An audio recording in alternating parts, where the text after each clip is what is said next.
This Zero Now program is brought to you with the support of our founding partners.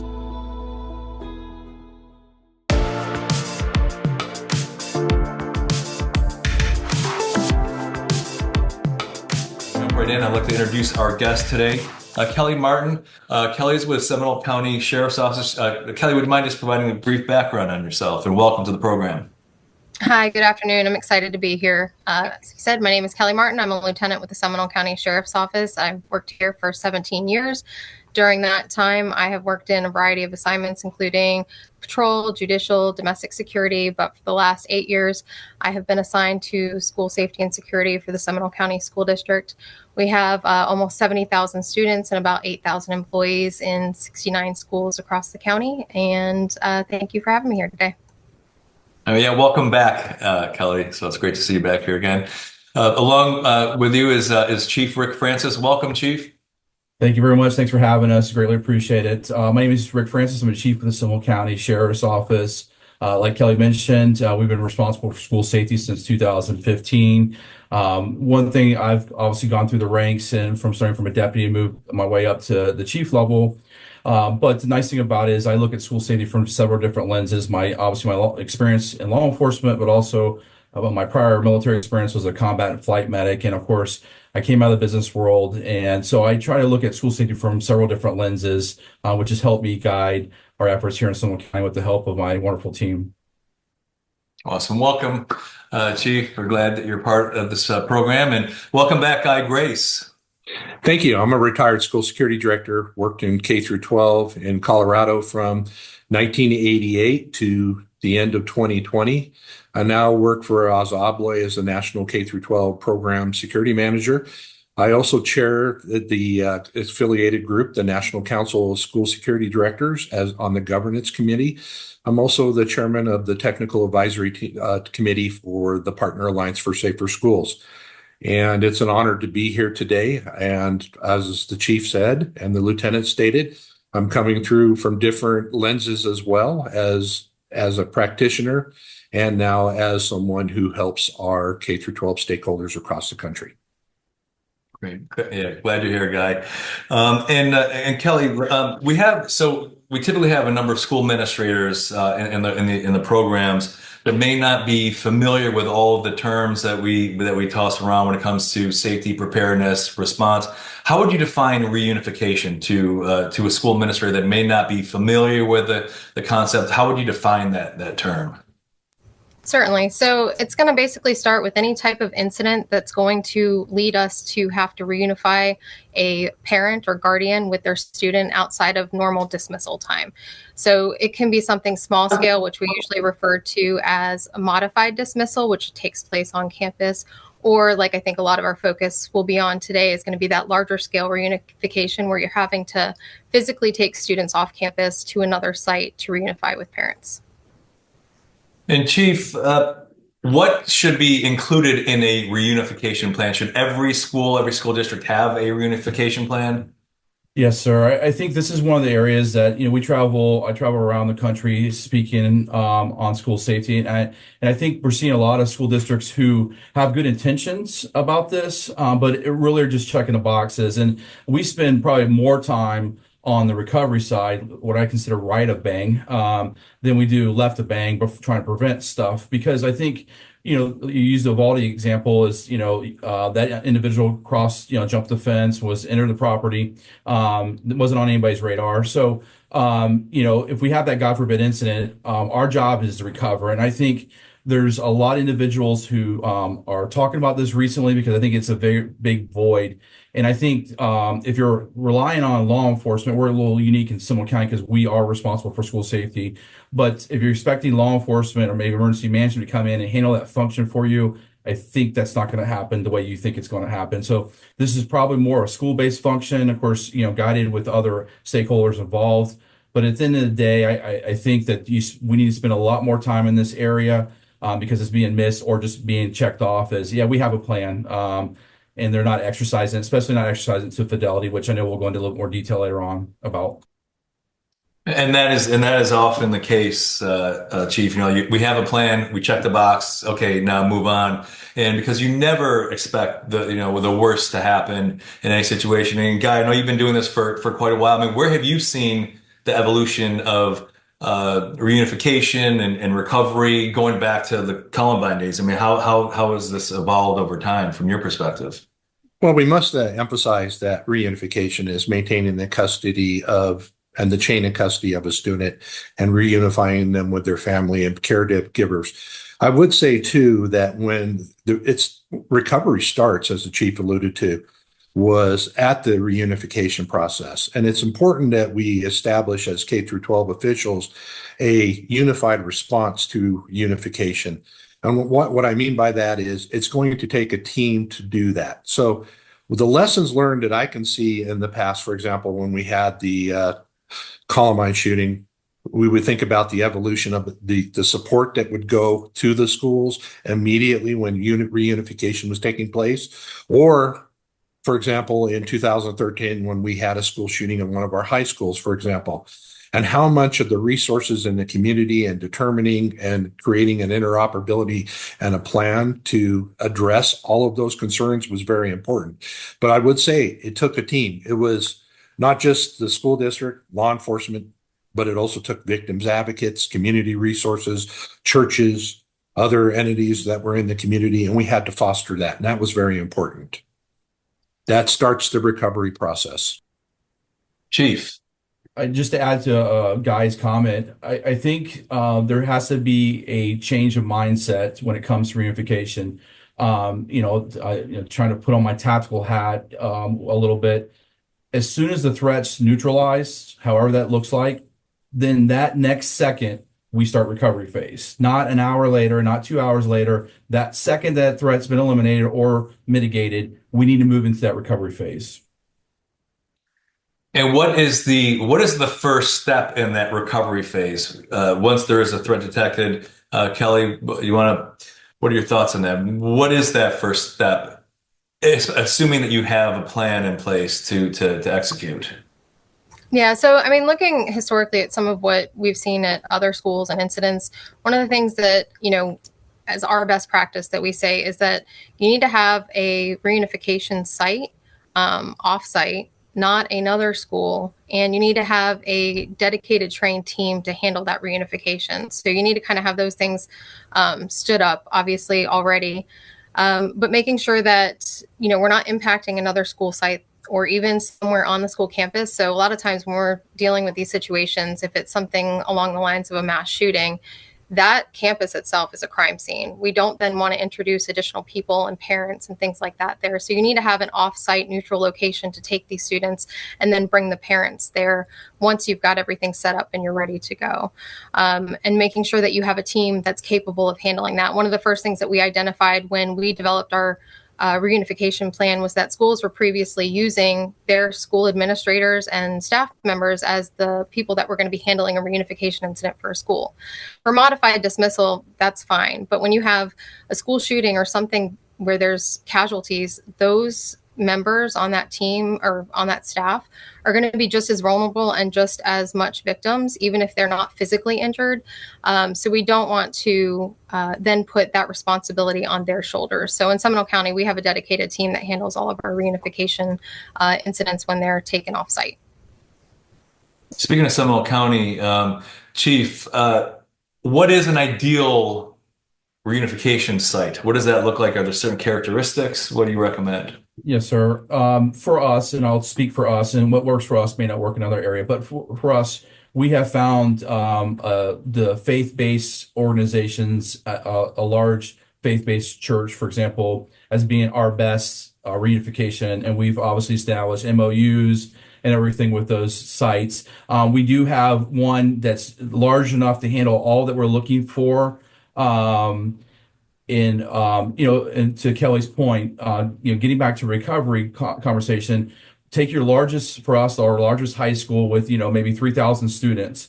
That should be your benchmark for what you're looking at. So you take now maybe arguably 5,000 to 6,000 parents or guardians. You do the math. That's how large the site needs to be. We use a a site that's centralized to our county with two secondary backups just in case something, they're not available, whatever the case may be. And of course, we control ingress, egress. We control, if once that decision's been made by myself or Lieutenant Martin that, hey, we are going to move into a large scale reunification, she activates her team. We send an advance party to that church. Of course, meet with their administration.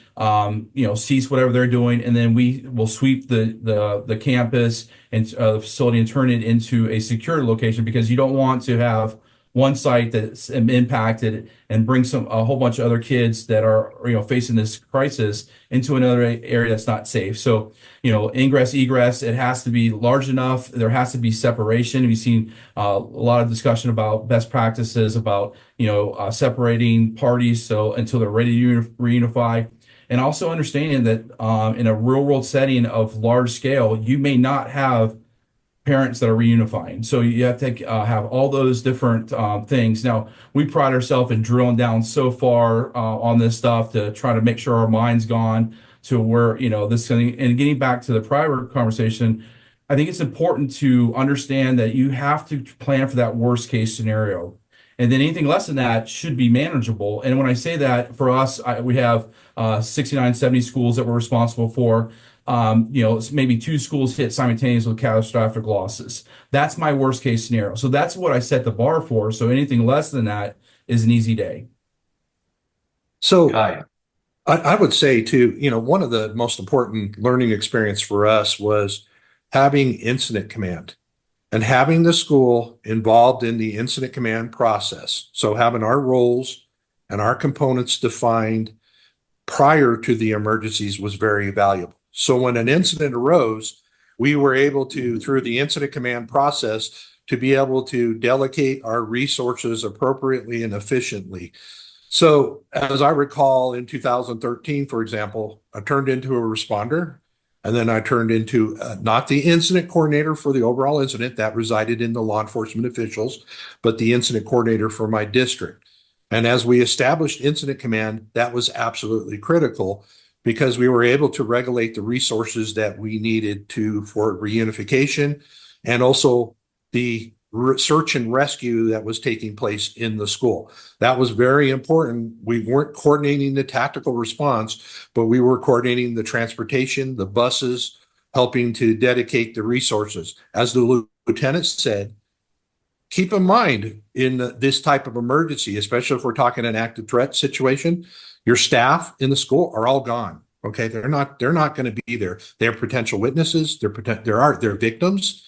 They're going to be possibly segregated from that emergency. So it's important for the district through an incident command process to have identified all of the resources and the officials and have them have roles and responsibilities, but also have the flexibility to redefine those roles and responsibilities and the expectations of the incident command process to address the emergency.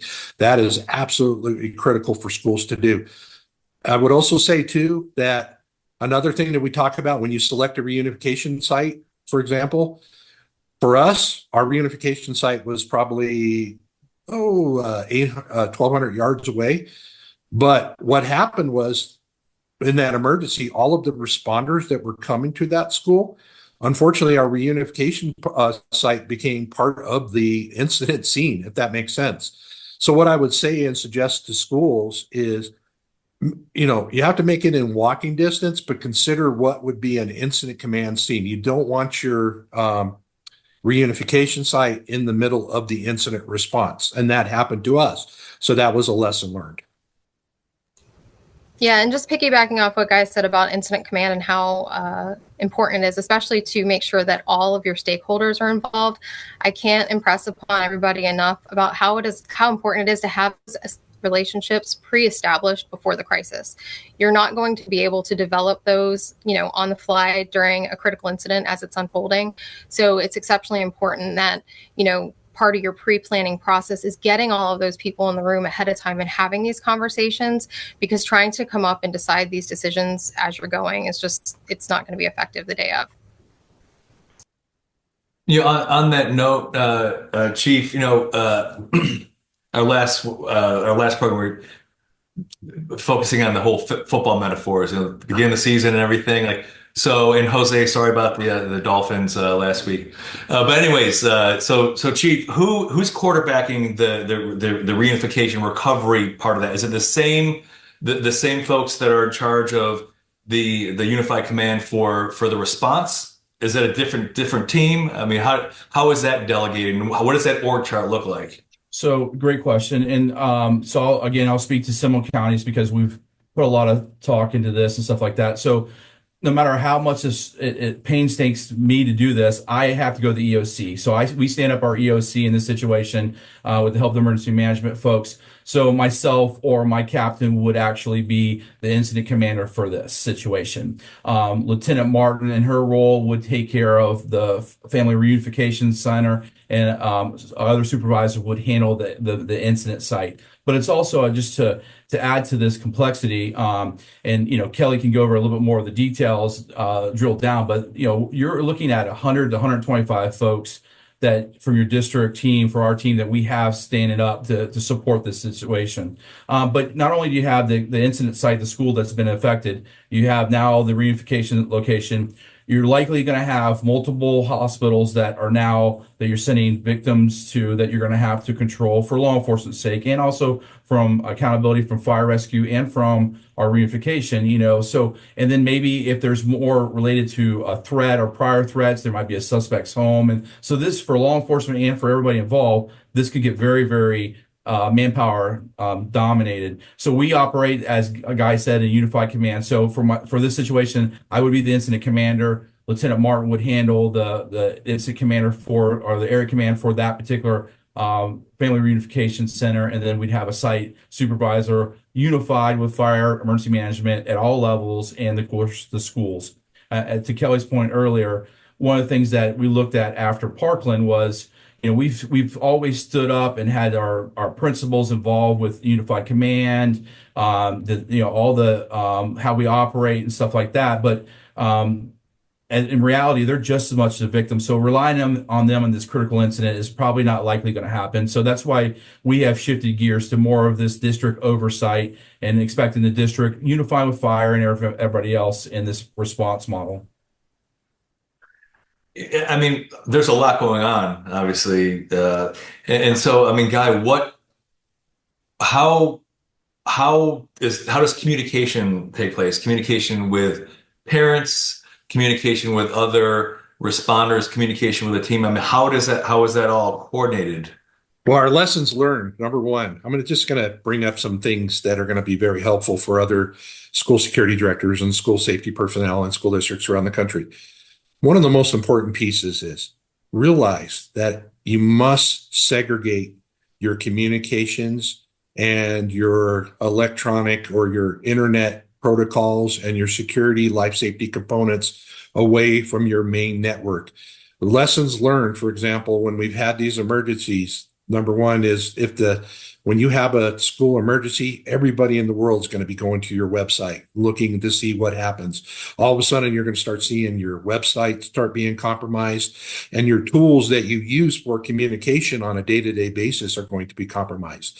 So I would suggest to every school district, look at preparing your schools for an emergency in the future, segregating your VMS, segregating your access control, segregating your communications, and allowing that to be a function independently in that emergency.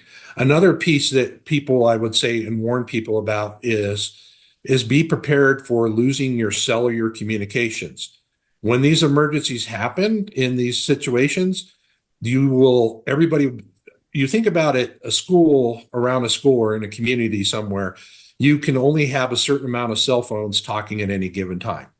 In a school-based emergency, everybody's going to be using their cell phones, and you're going to find that your cell phones are pretty much bricks until law enforcement brings in and the networks bring in cellular networks that allows the first responders to speak. But the students, the staff, as you get closer to that emergency, you start losing your cellular communications. In addition, your district, if it hasn't segregated their networks, their ability to communicate on the wire to the community through, the traditional means of mass communication or mass notification, that may be compromised as well. So we need to be pre-plan on that as well to be prepared. So you can't, what I can say to everybody is pre-plan for the emergency, segregate your networks, segregate your communications, but in addition, adopt a communications protocol with the traditional two-way radio communications. Many school districts now have 800 megahertz and MOUs with their local sheriff's departments or fire departments for the ability to use 800 megahertz radio systems. If you do not have that, set up a ability for you to have the good old-fashioned two-way radio so you can facilitate radio communications. Because I could tell you that advice is prepare before and segregate your networks and segregate your communications and use them for day-to-day business, but keep them on their own ecosystem and networks. No, great advice, Guy. Great advice. Kelly, working off that, so what is the best way to communicate with parents and supporting families during that whole reunification process? Yeah, so I mean, obviously, most school districts have some sort of mass communication set up for parents and notification. But I think, again, really big, what's important on this is that having that relationship and that trust that's already built based on things that have happened before the actual crisis happens.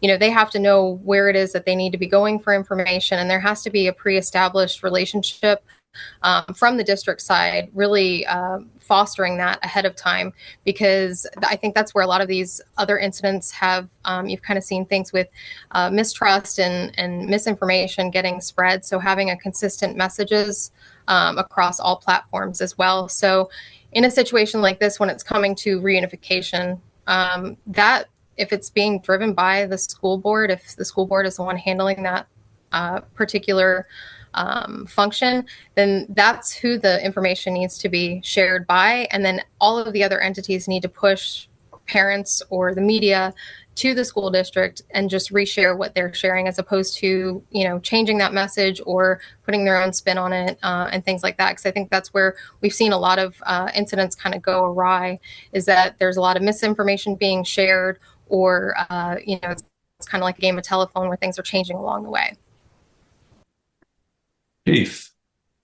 Just to add to that comments, one thing that we have established here is a citizen information line. If we stand up our EOC, that's the next function for us, so we can direct all of these calls into one central nucleus and drive that message to Kelly's point. And one of the things that we've done as well is I purposely met with every single PIO from our county, the schools, our local municipalities, of course, the sheriff's office, and talked about certain messaging, having canned message for emergencies, what the expectation is as far as the timing of these emergency communications, driving the message. And the biggest thing for us is having that understanding as well, is that, and that's one thing we learned like at our last FSE, full scale exercise, was, we were doing all this stuff for reunification and, the incident and managing all that stuff, but you have to have multitasking going on. There's still there's another 69 or 70 schools that are in play that are still in a normal business mode for the most part. So what other communication needs then outside of the impacted school or community? So it's not simply just related to that. We have to look at this more holistically. Go ahead, Guy. And to expound off what the chief said, when you have an emergency in your district, all of your other schools are going to be impacted. Okay. Number one, in the initial response, you have to consider, if it's an active threat on your school, that this could be a mass attack on multiple facilities. We look at what recent events, for example, again, I'm not sure if that's accurate data or not, but there was a threat that said that 5 schools were going to be attacked. So in that school district, for example. So you have to consider, as the chief is saying, all of the hazards, and every one of your schools is going to be impacted. And that's all about where that comes back is the incident command.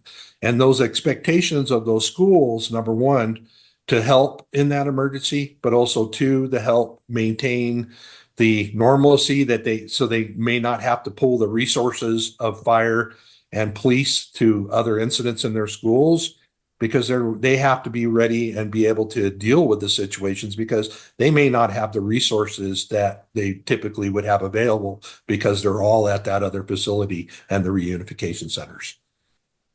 No, absolutely. And going back to the whole communication side of things, Kelly, I mean, what role, and I know this is probably the hottest topic the last couple of months, are banning cell phones for students in schools, and what role, and I'm not sure what the policy is in Seminole County schools, but does cell phones have with students communicating with their parents, posting on social media, disinformation? Because I personally, my kids when they were in high school, they were under lockdown, and before the school can actually communicate what was actually going on, there were hundreds of posts on Instagram and Twitter and everything else, Facebook, and parents were losing their minds because they were hearing all these different scenarios from students posting what was happening, which was not actually what was ended up happening. So what role does student cell phones have in that whole process? Are there policies or best practices, or are we still trying to navigate that? I mean, is it still too early to determine what role phones have in the hands of students when it comes to communicating? Yeah, I mean, I think this is going to continue to be a challenge for years and years to come. As we've gotten into this, more and more kids, younger and younger, have cell phones. Obviously, when they're in the middle of a lockdown, they're not supposed to be utilizing their phones. But, just like you said, in past incidents that we've seen, even in different situations that we have on a daily basis or regularly, kids are communicating with their parents in the middle of it, and then we're getting information this way. And I think that's why you really do have to have a strong public information officer, and during a situation like this, create a joint information center where all of that is getting funneled in and working alongside with, analysts and investigative leads to try to determine what information might be accurate and what might be false, but then continue to drive that narrative of the information that we know and what we can share, and have that be as consistent and clear as possible. Again, I don't think that we're going to easily be able to overcome kids texting their parents, letting them know they were okay, or letting them know maybe that their friend is not, and then that person getting in touch with their parents. We're going to just have to work as quickly as we can to get ahead of that information so that we can be prepared for it. But it is an ongoing challenge. And Kelly, agree totally. And I think that from observations is establishing in these emergencies who's going to be the PIO in responsible for communications, and that your message is accurate. So our lessons learned that sheriff's office or the police department, the chief of police or the sheriff would be the PIO for the whole incident. And then there would be a time in the future where that would be regulated to the entities like the school district themselves. But during the reunification process, that should be established through the incident command process, that the PIO is the incident coordinator or the police department or the sheriff department, or it could be the fire department, depending on the jurisdiction. But the school district should be focused, and the messages should be accurate, and the incident command system should be determining what is being disseminated to the public and the stakeholders. Another point I would say to everyone before that is, before these incidents happen, we need to communicate to the students, the parents, and the community where those reunification places are going to be. And obviously, as the chief has stated, there's security plans that we need to do and have in place. Like, we don't want to, if a kid knows, attackers know that our reunification place is going to be there, it's absolutely critical before we get to the reunification place that a security team is there to sweep that reunification place and make sure that it's safe and secure. But we need to predetermine where they are and notify staff, parents, and the community where they're going to be, and that we have a plan, and this is what our plan is in place. Yeah, to Guy's point, with us, obviously the sheriff's office is responsible, and our PIO has certain marching orders from myself, what my expectations are when it comes to this messaging. And we target 3 minutes for our first initial messaging.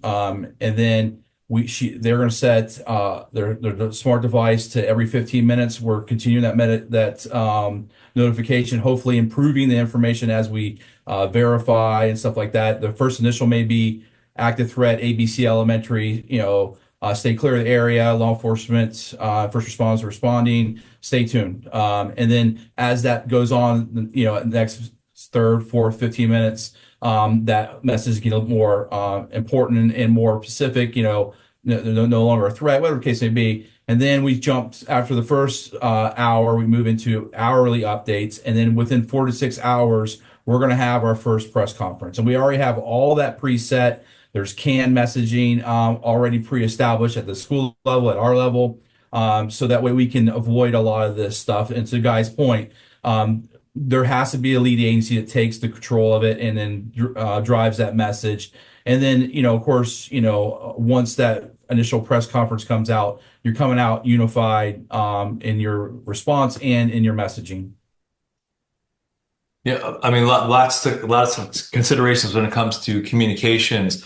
Now, what about shifting gears here a little bit, when it comes to actually reunifying students with their parents? What sort of tracking system is there, best practices that you would recommend, Kelly?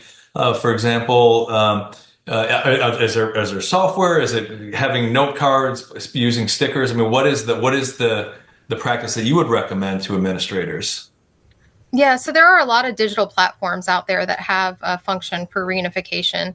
And essentially, the big thing that you want to make sure is that it obviously speaks to your student information system so that it can pull the information for the students and who their guardians are as you go through the sign out process. One of the nice things that, some of them, the features that they have is that they can actually physically sign the child out as part of that. And that's recorded so that for court purposes and liability and things like that later on, you also have that as a record. But one of the other biggest pieces to that is, you always want to have a backup method. We talk about redundancy in communication. You also want to have redundancy as well for this. So, going back old-fashioned pen and paper and having something available along those lines is going to be extremely helpful. For us, we actually incorporate our backup method into our primary. So even though we do everything digitally, we still have them at the beginning fill out a piece of paper with their student information, because the last thing I want to have happen in the middle of a reunification is our application go down and then I have to go into all these parents again and start asking for that information again. I just feel like it'll keep us from looking inept and causing more stress and confusion during an incident. Makes sense. We're going to take a couple questions from our participants. Justin Gadsby. Hey, Justin. He says he's curious how students get to the offsite location. Are they bused there? Do they walk there? What happens during an event? And I know that we're going to be talking about events in our next conversation, specifically about events. But Guy, you want to take this one? I mean, how do students get to the reunification site typically? Well, I'm gonna bring this up. When you think about active threat incidents, we're teaching students, or many places, I'm not saying like run, hide, fight, but we're empowering them with the ability to consider things like sheltering, evasion, or which would be escape, sheltering behind a door, and the care function, and even the defend function, so to say. So when you think about this, I hate reviewing, like thinking back in time to the incidents, for example, we had kids that had self-evacuated and ran out the nearest exit when the shots started firing, for example. And what they did is they ran into the community. So we need to think about that too. We're going to have kids or staff members that escaped that situation. So it's really important for us to establish, where do we reunify at? We had kids like, for example, at Starbucks or at the King Soopers, it was right across the street, or the Albertson store. The key was, where was the reunification point? So what we had determined is, and lessons learned for us, as the chief alluded to before, is a larger facility, and for us was lessons learned, was having smaller reunification places where our transportation on our school buses, the kids were able to walk there, get there, or run there, escape there, staff, relocate there, and having the school buses bring them to a larger facility for the reunification process. But again, that was what our incident command had our security safety team and our law enforcement and fire. That's what we determined in our community at the time. So that's going to vary from school district to school district. So what it is, you need to leverage and think this out. Okay, I have a transportation. I have 90 school buses. Am I going to utilize them in this emergency to bring them to another place? How am I going to segregate witnesses from the main population? Okay, because that's going to be happen to take place too. If there's an active threat and there's witnesses, you're going to have to think about how am I going to segregate those people? How am I going to get there? So you need to pre-plan this. So what am I going to use? Like for us, we used our school buses, and then we used our regional transportation district to bring in buses as well, and our state patrol to escort them into the facilities. Again, it's going to vary from school district to school district. But my point is, you need to think about the what ifs beforehand. It's going to be a combination of feet, transportation, partners in your regional transportation districts, other school districts sending resources. You need to have a unified response identified beforehand. That's absolutely critical. There's no one size fits all. That's all I can say to everybody is prepare accordingly beforehand. Yeah, to add to Guy's comments, we have pre-established MOUs with our transportation, our mass county and city transportation hubs. So that's, obviously embedded into our process. But I like for Kelly to go into a little bit more detail once they arrive at the reunifications, because to Guy's point, you have to be prepared for certain things from a law enforcement standpoint, investigations. We do a warm handoff for mental health, which I'd like for her to go in a little bit more detail of. But one thing that we've learned in doing this and establishing plans, and again, planning for the worst case scenario and accounting for Murphy's Law and all that good stuff, is if you have a large scale incident, you may have a situation like most of us do in our K-12 world where you have medically fragile children on your campus. So what we've done for those particular, it may be one or two self-contained rooms in your class, in your campus. We treat those a little bit differently. We kind of treat those individuals like the Alamo. We're going to send, a security team to kind of stand by those two classrooms or three, whatever the case may be. And those parents know that although we're sending mass communication out regarding reunification, it's not going to apply to these small group. And it may only be 10 or 12 kids. But unless their classrooms are impacted directly, we're going to handle those a little bit differently. We're probably going to do those a little bit smaller on the campus when it's convenient for us within reason. But I think that it's getting that whole holistic viewpoint is, yes, you're going to have some people that self-evacuate. And you also have to be prepared getting back to response. You have to be, and hope this never happens, but as leaders, we need to be thinking about this, where a teacher just abandons their class completely and saves themselves. And how we handle that, where kids just don't know what to do, or especially, age and developmentally appropriate responses and stuff like that. Yep. Kelly. So Yep, I was going to say, if I can go ahead and speak a little bit more about our process, especially as it relates to students as they arrive at the site. So one of the first things that we do when they come in is they meet with some of our district team, but as well, we have our domestic security analysts that are there and try to determine whether or not they have any investigative information to offer as it relates to the case, the threat, whatever it was that occurred at the campus, or maybe the days leading up to that, including having digital forensic investigators on scene as well. So we provide them with a red band, and they are not checked in and queued up for reunification just yet. They're just checked into the site. They are then taken to an investigative interview waiting area where they will wait to speak to an investigator. And if we need to download, videos or text messages or social media, things like that from their phone, that'll all occur then. And like the chief mentioned, right after they get done with that process, they meet up with mental health personnel to kind of start the recovery process from that aspect. Once they are finished, they then will go back down, and as the other students who are coming in that don't have any of that information, they're provided with a green band, which essentially means that they are then queued up and ready to go for reunification. So once their parents are checked into the site, they are able to go through the rest of that reunification process. I think the other big thing to mention, I think we briefly touched on it when it comes to what's happening at the site. For us, when the parents check in, regardless of what the final outcome is going to be, when they first get there, everybody's treated the same. Because my biggest concern is that if we start deviating from that process up in the lobby area or that front where they're getting checked in, people are very smart and they're going to know something's going on. So we want that initial process to kind of look the same. And then if we need to make a death notification, we have rooms and areas separated away from where that parent holding area is, that somebody will then go in, take those parents and make those notifications as necessary, and then again pair them up with mental health. But again, I think one of the quickest ways things can break down and go chaotic pretty quickly is, if things like death notifications are overheard and things like that. So we have very isolated, separated rooms for those types of situations. That's a great insight. I want to, Yeah. so lessons learned, observations, and these are personal observations from being a security director and seeing our mental health practices and this and that going on with these situations. And I think it's very important that when we staff from the school perspective, the reunification, especially on our schools, we might have custodian, counselors, people supporting at that reunification center.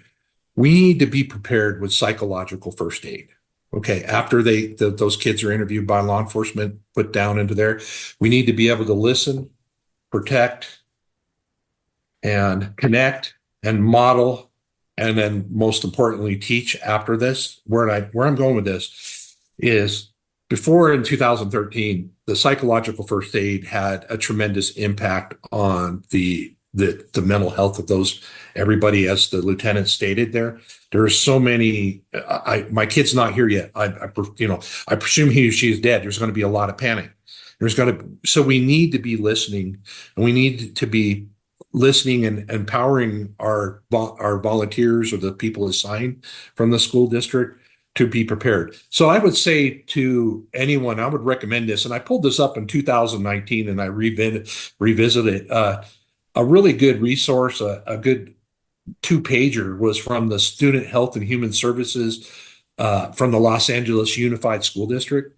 And that really, they call it their PFA. And I remember when we applied this in 2013 in our emergency, I remember looking at this document and going, wow, that really resonated. And I thought it was very important to be ready for our staff and those at those centers to be sensitive and have an awareness of what psychological first aid and actually caring is. Chief. Yeah, just to add to that, one thing that we've seen from that, of course, we established long before Parkland, but I think the Parkland community finally embraced this concept, was assigning somebody as a family liaison. So these impacted families are severely impacted.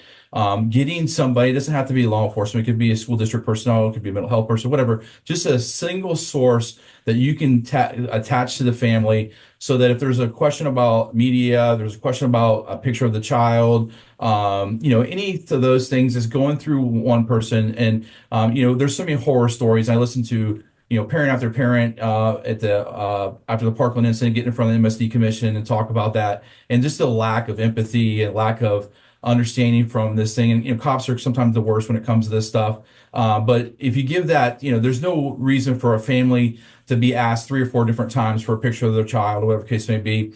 And then one thing from a law enforcement, and I'm not trying to because we have a job to do, obviously, in these situations, respond, resolve the problem, stop the killing, stop the dying. But I think we also have to, as leaders, start really pushing the mindset of recovery and what true recovery looks like. And again, I'm not want to quarterback the Georgia incident, but I saw aerial shots where it looked like people were taken out by stretcher, and amongst kids and other faculty. That's not recovery. And another point is, you'll see 2-3 hours after the incident, kids being escorted out of the school with their hands up and weapons slung, rifles and stuff like that. And listen, I'm Mr. Tactical, SWAT, all that stuff, sniper. I get all that stuff, and we always operate on that +1 rule. If there's one bad guy, we assume there's 2 until proven otherwise. But there has to be a point where we say, okay, we are in recovery mode, and everybody is on the same page. The rifles are put away. The kids we're starting to help their their recovery process, even when they're walking out of the classroom headed to a bus to get on to go to the reunification center. And that has to be widespread conversation, to Kelly's point earlier, well ahead of the incident. And it's hard. Trust me, it's hard, especially when you have this significant incident, lot of life lost. But sometimes you have to, even the fire side and our side, the law enforcement side, check them and say, listen, let's switch gears here. And, is it important to be safe? Sure. Could there be another threat? Sure. But an hour later, let's face it, it's over. We should be in recovery mode. Guy. I would, and that's going to, and I agree with the chief, and I think that that's going to vary. And we need to be important. Like if we're searching a 350,000 square foot facility, for example, and we're doing a room by room search of that facility, there's going to be, as the chief said, the thought of another bad actor or bad actors in that facility. And that's why that has to happen. So when you think about that and when you look at that, is we need to be cognitive of the fact that it could take a couple hours before that real true reunification would take place. As I was saying, in 2013, the event started at 12:30, and at 5:50, that's when the complete search and rescue and everyone had been evacuated by the room by room search.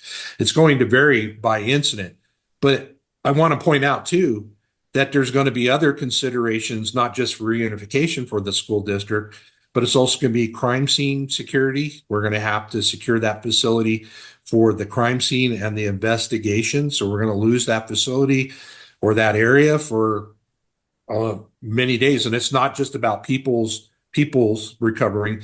It's also about the facility recovering. So those are considerations we're going to have to think about. There's, like for us, we had a guy throw explosive devices, improvised explosive devices, destroyed a whole library. So we lost our library. So we had to close our school for a month to recover from the damages, in addition to the breaching of the doors that happened. There's so many things that could happen. So I just want to say to everybody, each event can be different for you. And there's going to be people that have to recover. And there's also going to have to be the recovery of the facilities and the community and the trust in the school by the community to send their kids back. Yeah, Kelly. Yeah, and the last thing to mention too with that, as far as planning and processes go, is making sure, just like Guy said, that you're going to have a building, potentially part of the campus that's a crime scene for a while. So personal belongings is always a big thing, and I think often forgot about when it comes to some of this, and making sure that you have a plan in place for getting those belongings back, things like keys to cars that are parked on the campus and backpacks and cell phones or wwhatever it may be, and making sure that there's a plan for cataloging and returning those belongings as well. Kind of revisit the and go in a little bit more depth on the whole recovery side and support services for families. I know our co-founder of Zero Now, Joe Samaha, went through the process after losing his daughter at the Virginia Tech shooting in 2007, and just the trauma and the lack of process there was back in 2007. And certainly, I hope that it has evolved, and I'm sure that it has. And I know that they've created a program called the VTV Family, or the VTV Cares program, where victim-to-victim care, where they provide support to other victims. Obviously they have that level of empathy on that front, and it's absolutely critical. So what type of family support services is typically available? We'll look at Seminole County, Chief, when it comes to supporting families, not just the day of, but the weeks, months, and years after, because this is not just something that recovery is not. It's not a quick process. In fact, it's a lifelong process. Yeah, absolutely. So there's a couple different things. First of all, you have your victim advocates, your local victim advocates. We have a crisis response team, both at the school district and of course our sheriffs and community. And there are going to be state and federal assets that are going to try to come and offer assistance and stuff like that. And there are some wonderful programs out there. Just keep in mind, you're dealing with kids and stuff like that. You want to make sure things are vetted and stuff like that. But obviously our family reunification is going to switch gears into operational periods. We emergency management discussions, we operate in kind of operational periods. So incident starts at noon. We're going to go for 12 hours, our first operational cycle. And then eventually this is going to move into a family assistance center. And that's going to be more of a your long-term care, from funerals to flights. I mean, you absolutely, from mental health assistance, social services, financial, across the board. And this is where, for us, we engage it's good to have, and I know Guy said this earlier, you engage the right assets at the beginning. For us, it's emergency management, because a lot of this stuff is already predetermined for us. And those, Red Cross, I mean, there's so many entities that are willing to come in and help in this situation. For us, initially it's ensuring that you can get those assets to the proper sites, and the proper individuals are engaged in these things, but also understanding that this is more of a community, and of course this is going to get national attention if it's the real world incident and stuff like that. And there's going to be, from clergy and all that stuff, you have to have these different layers of assets and resources that you're going to allow into the equation. And of course, you never want to turn away resources, but some things, like the Kelly's point about personal belongings, if the further you can go down these, and we have painstakingly drilled down on these things, even to makeshift memorials and donations. There's so many aspects of this long term that come into play that you have to discuss. And I think after the Uvalde incident, the DOJ did a very good job highlighting some of the pros and cons, the shortfalls of what the topic we're talking about when it comes to all these federal and state assets that were trying to help out the community, but for whatever reason, we're not completely getting engaged. And again, it's obviously knowing your audience, know what you have. We're in Central Florida is an area that we can pull a lot of resources real fast, from investigators to our mental health professionals. But it's also understanding, like when it comes to death notifications, and one of the biggest things that I took out of the Parkland incident as best practices is, from a law enforcement standpoint, we can't treat this as a normal homicide where, if we have multiple victims or we're doing all the positive notifications and stuff like that. This is different, and it has to be done differently. And for us, if we have, God forbid, 10 decedents, then if we identify one decedent, we have positively identified, then we're going to start that process and get that family to start giving them some closure with what's going on, not wait till all 10 have been identified, which we would normally do in law enforcement. No, that's great. And we're running out of time, but I do want to take a few questions. And before that, a public service announcement, going back to this whole recovery. And I mentioned the VTV Family, or the VTV Family Outreach Foundation's VTV Care program. And they've established a fund in different states, starting in Virginia, obviously, but it provides additional support, like financial support to victims of incidents like this. There's mental health support, as well as physical support, as for survivors. So vtvcare.org, public service announcement. Okay, we'll take one quick question. This is, Guy, I'm going to direct this towards you. And of course, like I mentioned, because we did not get a chance to answer all the questions, if you go to the community after this, we'll load the questions there. That is where the replay of this, a week from today, next Tuesday, you'll see the video of this. I know some people asked about the video for this. Going back to the physical infrastructure, Guy, you mentioned the fact that cell phones are not reliable. There might be outages. There may be overcongestion. Do you recommend on creating separate infrastructure at the reunification site, like separate routers and separate connectivity using 5G or other LTE type connections?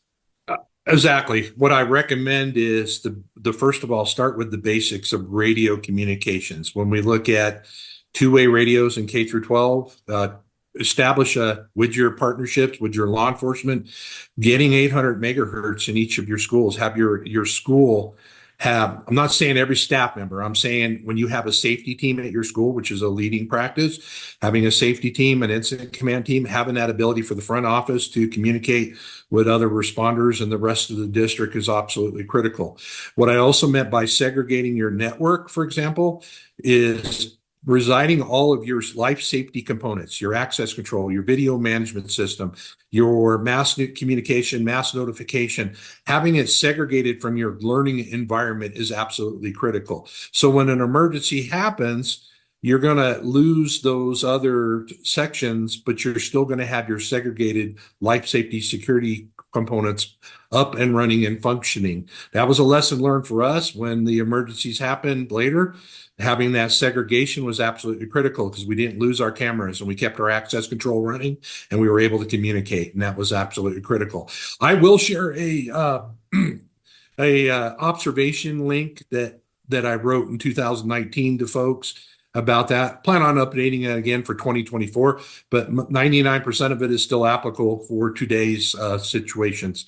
And I want to say one more thing, Eric. I don't want to, but please do not forget your staff in these emergencies. Do not. That's the biggest thing I've ever seen is you're going to have people in the K through 12 stakeholders that are going to be impacted mental health wise. Make sure that we take care of them as well, especially those in the schools that provide the appropriate resources, because they're often, I hate to say it, in my view, sometimes forgotten and through all of these situations. No, great point, Guy. Kelly, any final thoughts for our participants as we wrap things up? Yeah, I mean, I think the biggest thing and biggest piece of advice I can offer is obviously have a plan, but you need to practice that plan. Not to be too funny, but everybody's got a plan until they're punched in the mouth, like Mike Tyson says, and it's true.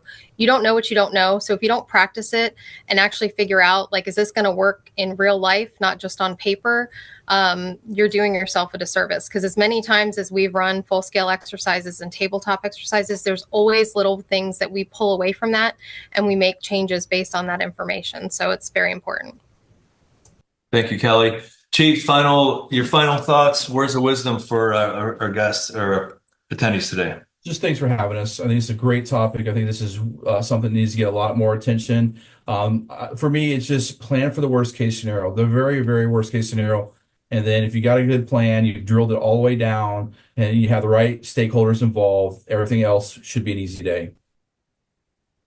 Thank you, Chief. Guy Grace, final thoughts from your wisdom here. My final thoughts is an honor to be here. I appreciate what law enforcement and what our K through 12 stakeholders do out there in our communities. And I hope to God, and I do pray that you don't have those type of emergencies that we saw in my old community, and et cetera. But as the lieutenant said, please prepare.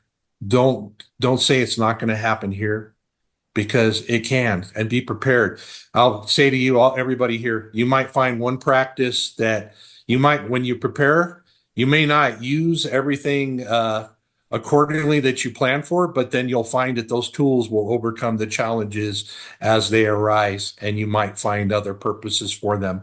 But be there, do your practice, prepare, adopt the incident command, and prepare your infrastructure going forward to deal with these situations. It will help empower your learning environment day to day. And when the worst happens, you'll be prepared. Thank you. Thank you, Guy. Thank you, Chief. Thank you, Kelly. Just a reminder, our next conversation is October 15th, and somebody asked about this earlier, but it's about ensuring safety at school events. And looking at school events, we're back to Friday Night Lights and other events and dances and other types of gatherings. So I'll explore that October 15th. As a reminder, go to the community. You'll be able to connect with Rick, Guy, and Kelly. In those questions, feel free to ask additional questions in the chat underneath the post. And we'll see you all soon. Thank you very much, Chief, Kelly, and Guy. Take care. We'll see you all next month.